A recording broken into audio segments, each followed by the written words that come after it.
आज world hepatitis day है। इस मौके पर हमारे साथ institute of liver and biliary sciences के प्रमुख डॉक्टर एस के सरीन हैं। सर, सबसे पहली चीज़ तो ये कि अ, इलाज तो आ गया है हेपेटाइटिस का, आप लंबे समय से आप कह भी रहे थे। लेकिन आम लोगों को किन बातों का ख्याल रखना चाहिए? देखिए, पहला तो एनडीटीवी ने आपने ये दिन चुना कि आप इस दिन इस मुद्दे को उठाएं, क्योंकि और बहुत से मुद्दे हैं और हेल्थ का मुद्दा, बीमारी का मुद्दा, इन्फेक्शन का मुद्दा कम ही उठ पाता है। जो ज़रूरी है, हेपेटाइटिस बी या सी से भारत में लगभग 30 to 40 मिलियन पीपल, मतलब 3 से 4 करोड़ लोगों को ये इन्फेक्शंस हैं। उनकी आवाज़, उनका दर्द बहुत कम लोग समझ पाते हैं। उनके लिए हर रोज़ हेपेटाइटिस डे है। हम तो एक ही दिन मना रहे हैं, पर जो हेपेटाइटिस से जी रहा है उसका हर रोज़ हेपेटाइटिस डे है। उस हेपेटाइटिस के लिए हमें जीना है, लड़ना है। उनके चैलेंजेस ये हैं कि अगर हम हेपेटाइटिस बता दें कि मुझे बी है या सी है, तो समाज उसको एक्सेप्ट नहीं करता, स्टिग्मा हो जाता है, शादी टूट जाती है, शादी के लिए लड़का लड़की नहीं मिलता है, नौकरी नहीं मिलती है, उसको निकाल दिया जाता है, काम नहीं करने दिया जाता है, उनको लगता है कि छू जाएगा, ससुराल में छोड़ के आ जाते हैं उनको, इस तरह की परेशानियाँ। तो सबसे पहला है कि हमें अपना एटीट्यूड, हमें अपना दृष्टिकोण बदलना है कि वो लोग जो हेपेटाइटिस बी या सी वाले हैं वो हम जैसे ही हैं। हेपेटाइटिस सी खून चढ़ने से या नीडल स्टिक से आपको मिल गया, आपकी तो गलती नहीं थी जिसने खून दिया या जिसने खून चढ़ाया या जिसकी नीडल आपके शरीर के ब्लड में आई, आपको तो नहीं पता था। You are a unsuspecting recipient, तो आपकी गलती नहीं है। हेपेटाइटिस बी भारत में ब्लड बैंक्स में सब में अच्छी तरह से टेस्ट होता है। तो अब मेन कारण है कि माँ से बच्चे को मिला। अब बच्चा पैदा हो गया, 10 साल का हो गया, स्कूल गया, पता पड़ा, 20 साल का हो गया, कॉलेज गया, पता लगा हेपेटाइटिस बी है। उस बेचारे की क्या गलती है? क्या वो बच्चा अपनी माँ चूज़ कर सकता था कि मुझे यहाँ नहीं पैदा होना, मुझे वहाँ पैदा होना है? वो तो नहीं कर सकता था। वो वहाँ पैदा हो गया, अब उसको हेपेटाइटिस बी निकला। और जिस बच्चे को माँ से हेपेटाइटिस बी मिलता है, 90% में वो लाइफ लॉन्ग रहता है। वो ढूंढता रहता है डॉक्टर्स कि कोई मेरी हेपेटाइटिस बी को ख़त्म कर दे, कोई जना मेरा HbA नेगेटिव कर दे, पर वो नहीं हो सकता, क्योंकि जो माँ से चीज़ मिलती है वो लगभग ऐसी होती है जैसे नाक कान गला माँ से मिला, वो आपसे अलग नहीं हो सकता। वो वायरस आपके शरीर का, उस हेपेटाइटिस बी वाले का भाग बन चुका। तो ये दो सिनेरियो हैं, दोनों में जो भुगत रहा है उसकी गलती नहीं है। तो आज मैं ये चाहूँगा और सबसे विनम्र निवेदन करूँगा कि उन लोगों को गले लगाएं, उनका तिरस्कार ना करें, डिस्टिग्मेटाइज करें इसे, उनके ऊपर कलंक ना रहने दें जो उनकी गलती से नहीं आया।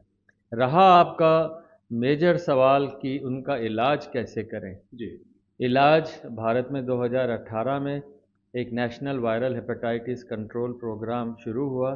थोड़ी भूमिका ILBS ने स्ट्रक्चर बनाने में की। तो आज करीब करीब 4-5 साल हो गए उसको। उसका बहुत दुनिया का सबसे बड़े प्रोग्राम्स में से है, और उसमें हर हेपेटाइटिस बी और सी वाले का फ्री टेस्टिंग है। उनका पूरा संरक्षण है उसमें। सी का तो चूंकि 12 हफ्ते का इलाज है, दवाई फ्री है, आपने दवाई ली और लगभग 95% में वायरस क्लियर हो जाता है। अगर वायरस क्लियर हो गया तो आप समझ लीजिए कि एक तरह से नया जीवन मिल गया, हेपेटाइटिस सी खत्म हो गया। दवाइयाँ फ्री मिलती हैं, सिर्फ हेपेटाइटिस सी वालों को जाके टेस्ट कराना है। किसको टेस्ट कराना है? जिसको 2001 से पहले कभी खून चढ़ा, उसके बाद भारत में टेस्टिंग शुरू हो गई थी। तो आज से 20 साल पहले आपका ऑपरेशन हुआ, कोई भी, कोई एंजियोग्राफी हुई प्रोस्टेट का, गायनी का, या दांत का कोई इलाज हुआ, जरूर टेस्ट करा लें। कभी खून चढ़ा हो रोड साइड में तो अपना टेस्ट करा लें। और अगर हेपेटाइटिस सी पॉजिटिव है, इलाज कराएं, ख़त्म हो जाएगा। ब्लड बैंक ने बताया तो भी टेस्ट करा के उसका झंझट ख़त्म करें। और अगर हेपेटाइटिस बी है तो अपने माता का जरूर टेस्ट कराएं, भाई बहन का, क्योंकि माँ से आया है तो आपको मिला है तो भाई बहन को भी मिलेगा। डरे नहीं कोई जना। 90% में वायरस साइलेंट रहता है। एक सिंपल आपको उदाहरण देता हूँ। हर रोज़ 3000 लोग दुनिया में हेपेटाइटिस बी या सी से मरते हैं। और जिनको बी या सी है उसमें 10% से 20% लोग उस बीमारी से मरते हैं। तो आप डरे नहीं, सामना करें। और बी का इलाज भी नेशनल कंट्रोल प्रोग्राम में है, उसमें दवाइयाँ, टेस्टिंग अवेलेबल है। ज़रूर टेस्ट कराएं। बट किसको टेस्ट कराना है? सबसे पहले अगर माँ से बच्चे को मिला है तो सारे परिवार वालों को, उस परिवार में 2-3 लोग और निकल सकते हैं, ख़त्म हो जाएगा। दूसरा, अगर माँ प्रेग्नेंट है तो हर प्रेग्नेंट वुमेन को अपना हेपेटाइटिस बी टेस्ट कराना। अगर आपने टेस्ट कराया, मिल गया, तो कितने फ़ायदे हुए? 2। पहला तो आपका हुआ, जो प्रेग्नेंट वुमेन है उसको दवाई मिल जाएगी, वो ठीक होएगी। और जो बच्चा पैदा होने वाला है उसको वायरस नहीं जाएगा, उसको टीका भी लग जाएगा। और प्रेग्नेंट वुमेन अपनी माँ का भी जांच कराएगी तो उसका भी पता लग जाएगा। तो प्रेगनेंसी में 100% ये हमें होना चाहिए।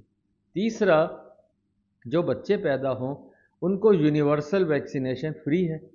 हर बच्चे को टीका बर्थ डोज मिले, और 3 टीके 0, 6, 10 एंड 14, ये 4 टीके अगर मिल जाएं तो बच्चा बचा रहेगा। आपने देखा कोविड का वैक्सीन कोई कहता 70% है, 80%। हेपेटाइटिस बी का वैक्सीन 99% इफेक्टिव है।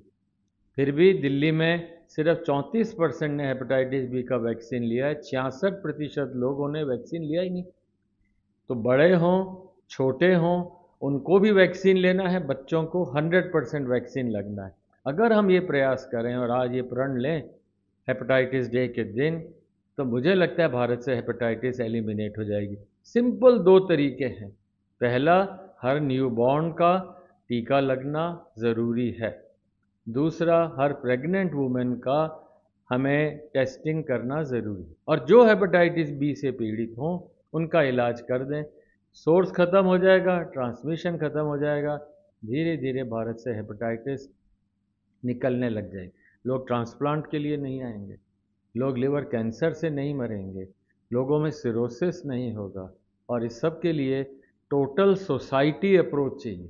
सिर्फ डॉक्टर्स के करने से नहीं होगा, आप लोगों के, सारे सोसाइटी वाले इस बात को समझें कि हाँ, ये हम जैसे हैं, इनके लिए हमें ज़्यादा कम नहीं, ज़्यादा ध्यान रखना है, इनको सहयोग करना है। गांव मोहल्ले में हम लोग जाकर के ये कोशिश करें कि लोग टेस्ट कराएं। जब भी हॉस्पिटल जाएं, किसी कारण से भाई मेरा टेस्ट कर दो, उसमें बी और सी का टेस्ट कर देना, पॉजिटिव है।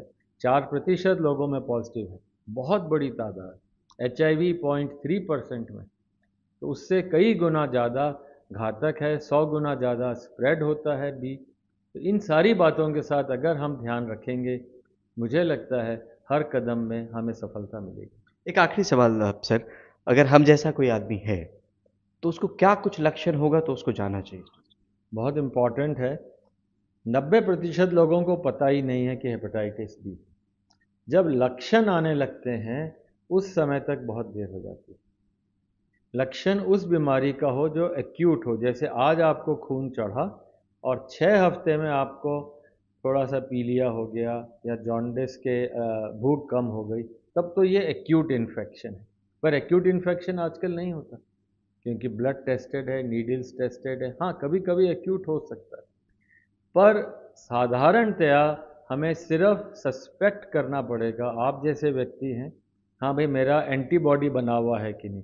आप सारे लोग अपना प्रोटेक्शन क्यों नहीं कर लेते? हर आदमी ने कोविड का वैक्सीन लगवाया बिना कोविड हुए। कोविड होने के बाद नहीं लगवाया, कोविड होने से पहले लगवाया। तो एक वैक्सीन लगवाएं। लक्षण हेपेटाइटिस बी के जब होते हैं उस समय लेट हो जाता है। पैरों पे सूजन, पेट में पानी, आँख में पीलापन, खून की उल्टी, भूख बंद होना, हाथ पैर कमज़ोर होना, वो तो लेट स्टेज हो जाती है। ऐसी स्टेज आने देना चाहते हैं? बिल्कुल नहीं। मुझे लगता है उससे पहले सिर्फ इतनी अवेयरनेस हो कि 4% लोगों में है, वो स्प्रेड कर सकते हैं। भारत में जितने बच्चे पैदा होते हैं वो सारे अगर बच जाएं तो ठीक रहेंगे। तो टीका लगवाना हर उम्र के लिए, हर समय के लिए ज़रूरी है। कल कोई प्रोस्टेट सर्जरी जाए, हार्ट सर्जरी जाए, कभी भी खून चढ़े, अगर आपके पास वैक्सीन है तो आप हमेशा बचे रहेंगे, कोई हेपेटाइटिस भी एंटर नहीं करेगा। बहुत बहुत शुक्रिया डॉक्टर साहब। नई दिल्ली से परिमल कुमार, NDTV इंडिया।